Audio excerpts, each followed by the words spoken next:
ধলাই জেলার আমবাসায় টিসিএফ এর উদ্যোগে অনুষ্ঠিত হলো একদিনের জেলা সম্মেলন। সম্মেলনে উপস্থিত ছিলেন দলের সভাপতি বি.কে.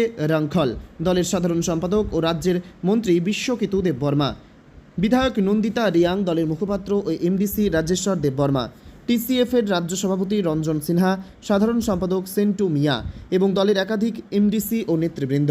সম্মেলনে সংগঠনের সাংগঠনিক শক্তি বৃদ্ধি, জনসংযোগ সম্প্রসারণ এবং আগামী দিনের কর্মপরিকল্পনা নিয়ে বিস্তারিত আলোচনা হয়।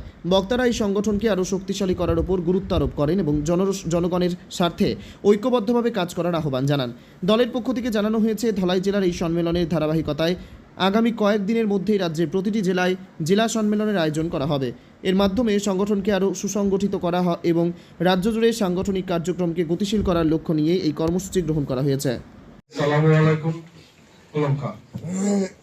আজকে ধলাই ডিস্ট্রিক্টের আমাদের ত্রিপুরা সিটিজেন ফেডারেশন টিসিএফ এর যে একদিনের কর্মশালা, আমাদের কনফারেন্স, সেই একদিনের কর্মশালার মাননীয় সভাপতি মহাশয়, এখানে উপস্থিত আমাদের ত্রিপুরা মথা পার্টির সম্মানিত প্রেসিডেন্ট বি.কে. রাংখল স্যার, এখানে উপস্থিত আমাদের রাজ্যের মাননীয় মন্ত্রী বিশ্বকেতু স্যার এবং এখানে উপস্থিত আমাদের এমডিসি, এমএলএ এবং টিডব্লিউএফ এর প্রেসিডেন্ট বনিয়া দিদি সহ এই ডিস্ট্রিক্টের সমস্ত ওয়াইটিএফ, টিডব্লিউএফ, টিসিএফ যারা আছেন সকলকে আমার পক্ষ থেকে আন্তরিক শুভেচ্ছা, অভিনন্দন জানাই।